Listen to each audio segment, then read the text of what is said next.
다 같이 사도신경으로 신앙 고백하심으로 새벽 기도를 하나님께 드리시겠습니다. 나는 전능하신 아버지 하나님 천지의 창조주를 믿습니다. 나는 그의 유일하신 아들 우리 주 예수 그리스도를 믿습니다.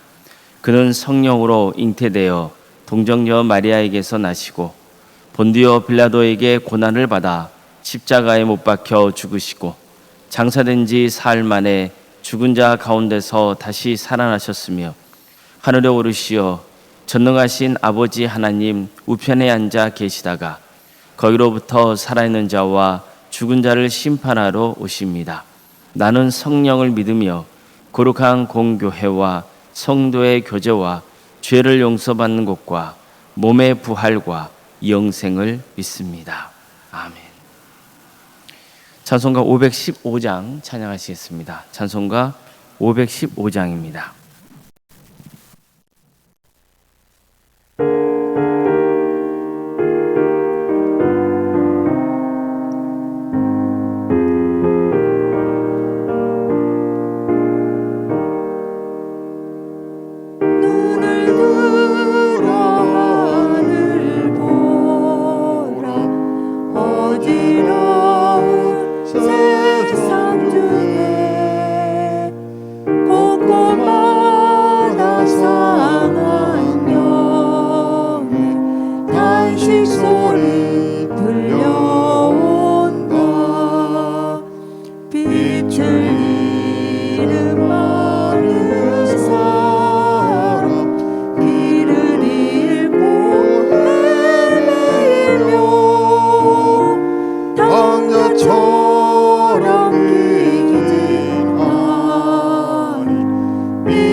하나님 말씀 함께 보겠습니다. 구약성경 레위기 16장 29절 말씀입니다. 레위기 16장 29절 말씀입니다.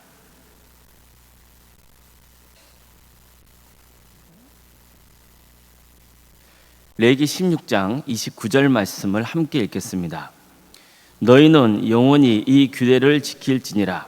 일곱째 달 곧 그 달 10일에 너희는 스스로 괴롭게 하고 아무 일도 하지 말되 본토이든지 너희 중에 고려하는 고름이든지 그리하라. 아멘. 오늘도 새벽기를 드리며 하나님의 은혜를 간구하는 모든 성도님들의 삶의 자리마다 또 하나님께서 친히 세우시고 다스리시는 동암교회 위에 하나님의 은혜와 평강이 충만하기를 주님의 이름으로 축원합니다. 우리가 구약 성경을 표면적으로 묵상하다 보면은 마치 하나님의 주된 관심이 이스라엘 백성들에게 가 있다는 생각을 할 수 있습니다.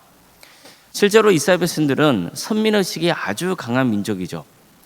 세계 모든 민족 중에서 자신들만 하나님의 선택을 받았다는 자부심이 엄청납니다. 구약 성경을 보면 하나님께서 이스라엘 백성들에게 특별한 관심을 가지고 계신다는 것을 알 수 있기 때문이죠. 하지만 사실은 그렇지 않습니다. 하나님의 공적인 관심은 전 인류에게 향해 있습니다. 이스라엘 백성들을 통해서 하나님이 어떤 분이신지 가르쳐 주시고 또 전 인류가 하나님을 믿어서 그분의 뜻에 순종하는, 그래서 구원의 길을 가기를 바라는 마음이 진짜 하나님의 마음인 겁니다. 오늘 본문에도 이런 하나님의 마음이 들어있습니다. 하나님은 대속죄일을 정하셔서 매년 대제사장 아론을 중심으로 이스라엘 백성들이 하나님께 용서의 은혜를 잊게 하셨습니다. 이 대속죄일을 계기로 이스라엘 공동체 안에 자리 잡고 있던 수많은 죄악의 쓰레기를 다 치우는 일을 하게 하신 겁니다. 그러려면 반드시 피가 필요했습니다. 우리 몸이 더러워졌으면 물로 씻어내야 되잖아요. 마찬가지로 우리 죄가 정결케 되려면 피로 씻어내야 하는 겁니다. 그래서 하나님은 죄인들을 위해서 대신 죽어야 하는 제물의 피를 가지고 성막과 이스라엘 백성들의 삶의 자리를 정결하게 하셨던 겁니다. 하나님은 대제사장 아론과 그의 가족을 위해서는 흠없는 수송아지를 바치게 하셨습니다. 그리고 그 피를 지성소에 있는 속죄소 동쪽에 뿌리고 그 앞에 피를 7번 뿌리게 하십니다. 자, 이 의식이 끝나면 이제 대제사장 아론은 백성들을 위해서 염소를 잡아 그 피를 같은 방법으로 속죄소에 뿌리게 하셨습니다.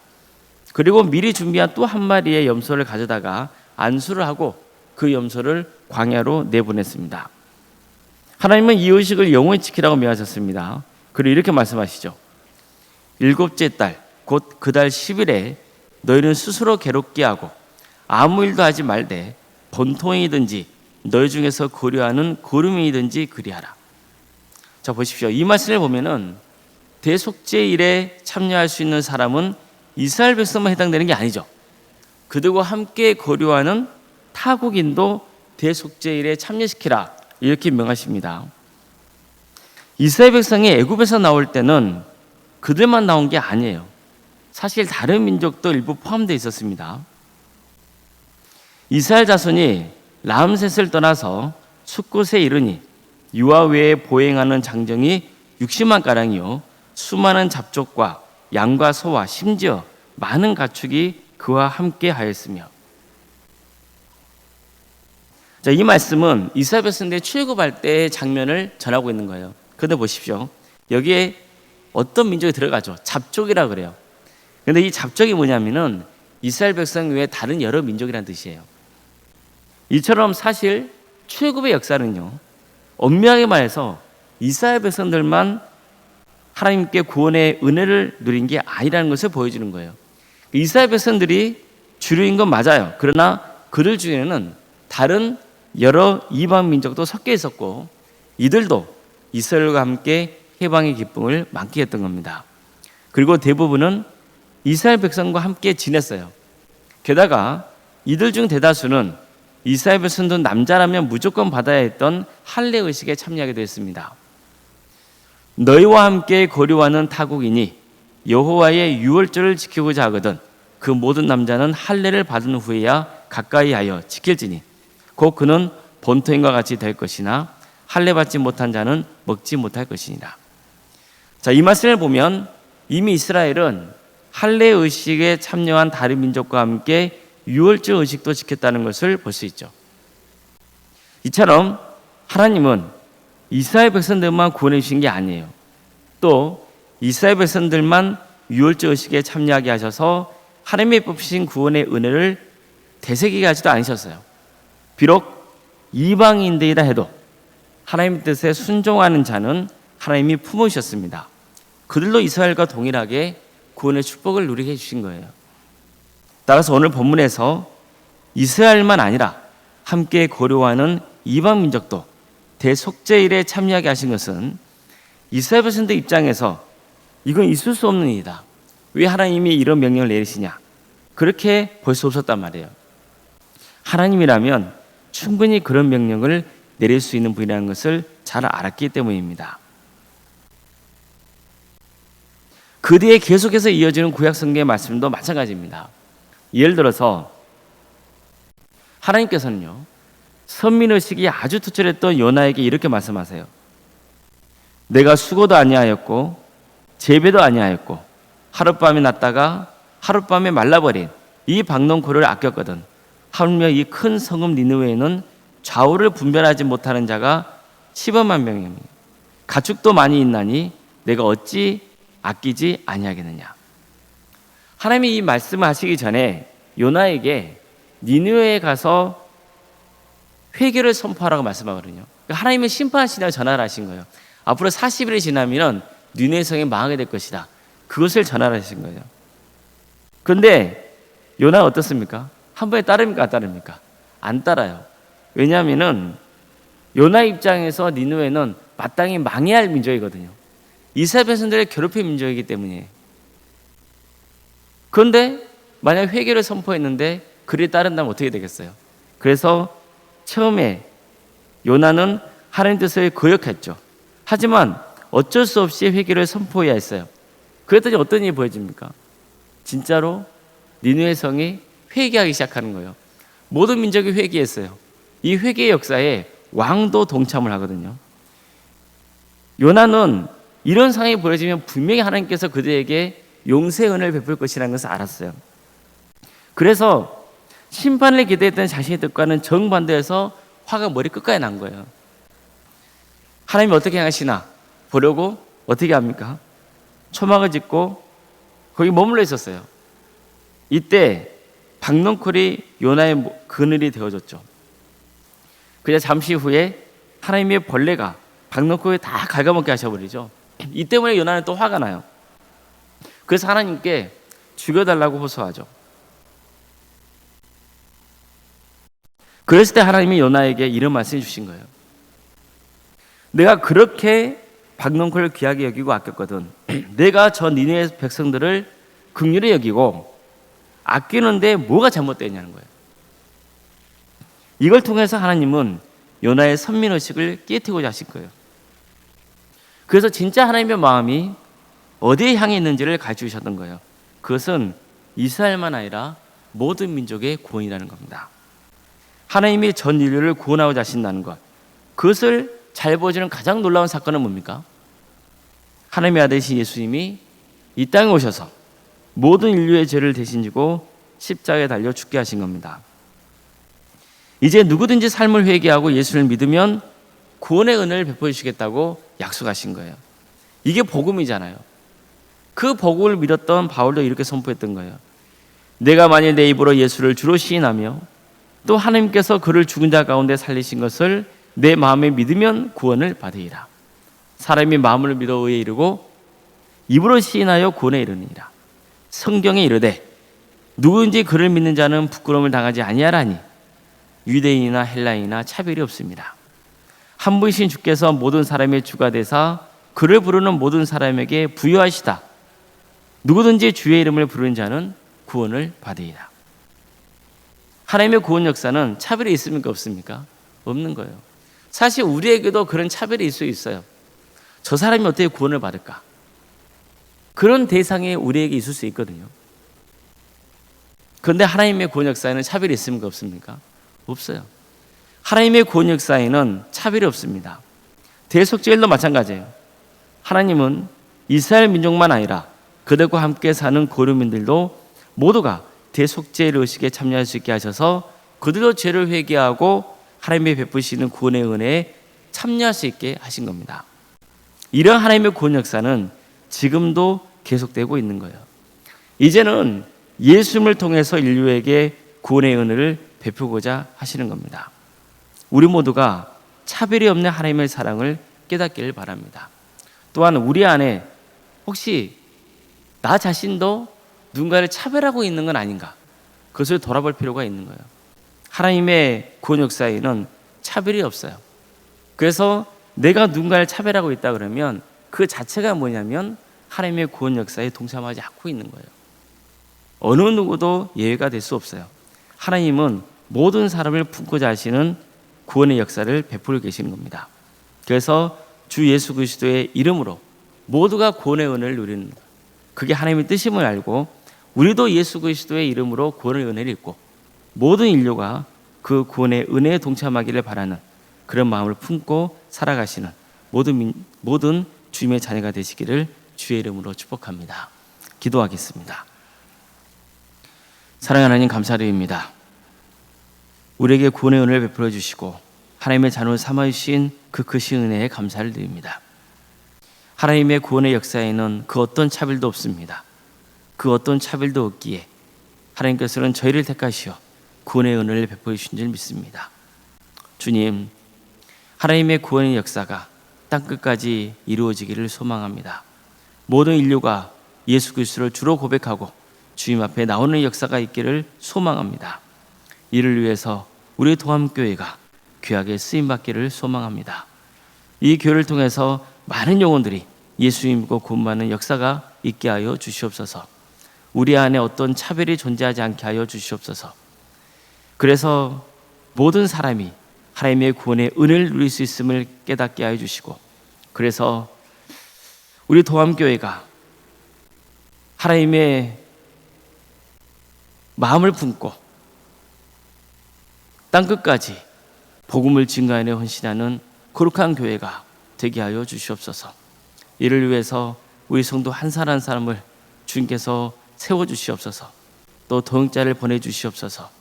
많은 영혼들이 예수님 믿고 구원받는 축복을 허락하여 주시옵소서. 우리 성도들의 가정을 주께서 지켜주시고 보호하여 주시옵소서.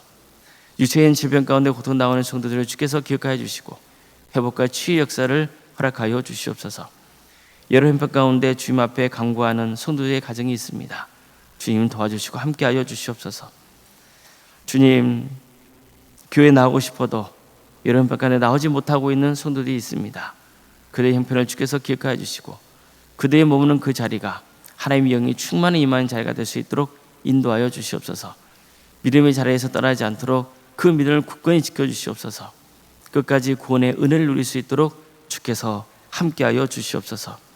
학업으로, 직장으로, 또 군복무로 여러 형편 가운데 해외에 나가 있는 성도들이 있습니다.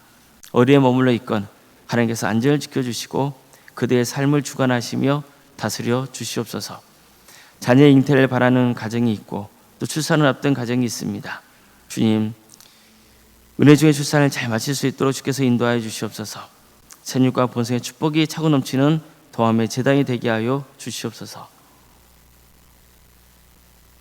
우리에게 주어진 자녀손들을 주께서 기억하여 주시고 하나님의 은혜 가운데 잘 성장할 수 있도록 도와주시며 그들을 통해서 30배, 60배, 100배의 것을 거두는 놀라운 축복의 역사가 있게 하여 주시옵소서. 치욕과 결혼을 위해서 기도 중에 있는 손들이 있습니다. 또 수능 앞둔 자들이 있습니다. 주님 도와주시고 함께하여 주시옵소서. 하나님의 은혜 속에서 주님 새로운 길을 열어주시고 그래서 평생의 삶 가운데 주님과 동행하는 복된 삶을 살아가는 귀한 자연수들이 될 수 있도록 주께서 함께하여 주시옵소서. 성도의 사업장과 직장의 자리를 위해서 기도합니다. 도와주시옵소서. 하나님께서 친히 다스리시는 사업장이 되게 하여 주시고 직장의 자리가 될 수 있도록 인도하여 주시옵소서. 교회 학교 여름 사역을 은혜 중에 잘 마칠 수 있도록 인도하심에 감사드립니다. 유치부, 아동부, 중고등부, 청년부 이르기까지 정말 주님께서 이 교육부서 가운데 함께하여 주셔서 이들이 신앙이 잘 자랄 수 있도록 도와주시옵소서. 그래서 한국교회를 세워가는 복된 역사가 있도록 인도하여 주시옵소서. 섬기는 모든 교육자와 선생님들, 또 성도들 가운데 함께하여 주시옵소서. 하나님의 긍휼과 은혜가 차고 넘치게 하여 주시옵소서. 구역과 자치기관, 또 전도 특공대, 중무기도 특공대, 동암지원센터와 사랑식당 운영토 인도하심에 감사드립니다. 이 귀한 사역을 통하여서 하나님 나라 확장되는 역사가 있도록 인도하여 주시고, 섬기는 모든 성도들 가운데 함께하여 있어서 지치지 않도록 주께서 친히 함께하여 주시옵소서. 원론생과 사모님 성령 충만케 하여 주시고 평안의 축복을 보여주시며 미래의 명가를 세워져 갈 수 있도록 주께서 함께하여 주시옵소서. 섬기시는 교회에도 하나님의 축복과 은혜가 차고 넘치게 하여 주시옵소서. 주님, 오늘 우리 성도들을 지켜 주시어 하나님의 은혜 속에 살아갈 수 있도록 인도하여 주시옵소서. 내일은 또 주일입니다. 우리 성도들이 오늘 하루를 잘 준비하게 하여 주셔서 내일 많은 성도들이 모여서 하나님의 예배케 되는 역사가 있게 하여 주시고, 그 예배 가운데 성령 충만의 역사가 있게 하여 주셔서 많은 성도들이 하나님의 은혜를 입고 돌아가는 역사가 있게 하여 주시옵소서. 이 나라에 하나님의 정의와 공의가 바로 세워지게 하여 주시옵소서. 이 땅에 세워진 수많은 교회들의 빛과 소금의 사명을 잘 감당할 수 있도록 주여 함께하여 주시옵소서. 때가 되면 통일의 길을 허락하여 주셔서 이 민족이 하나 되어서 땅끝까지 복음을 증거할 수 있도록 인도하여 주시옵소서. 하나님 나라를 위해 헌신하고 있는 목회자들과 선교사들을 주께서 기억하여 주셔서 그들의 헌신을 통하여서 많은 구원의 열매가 맺어지는 역사가 있도록 인도하여 주시옵소서. 또 단기 선교에 참여하여서 하나님의 나라를 위해 헌신하고 있는 또 주의 자녀들도 있습니다. 그들의 안전을 지켜주시옵소서.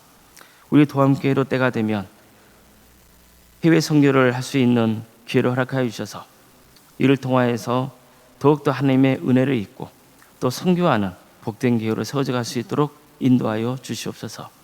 모든 걸 주님께 의지하오며 살아계신 예수님의 이름으로 기도드리옵나이다. 아멘. 하늘에 계신 우리 아버지, 아버지의 이름을 거룩하게 하시며 아버지의 나라가 오게 하시며 아버지의 뜻이 하늘에서와 같이 땅에서도 이루어지게 하소서. 오늘 우리에게 일용할 양식을 주시고 우리가 우리에게 잘못한 사람을 용서하여 준 것 같이 우리 죄를 용서하여 주시고 우리를 시험에 빠지지 않게 하시고 악에서 구하소서. 나라와 권능과 영광이 영원히 아버지의 것입니다. 아멘.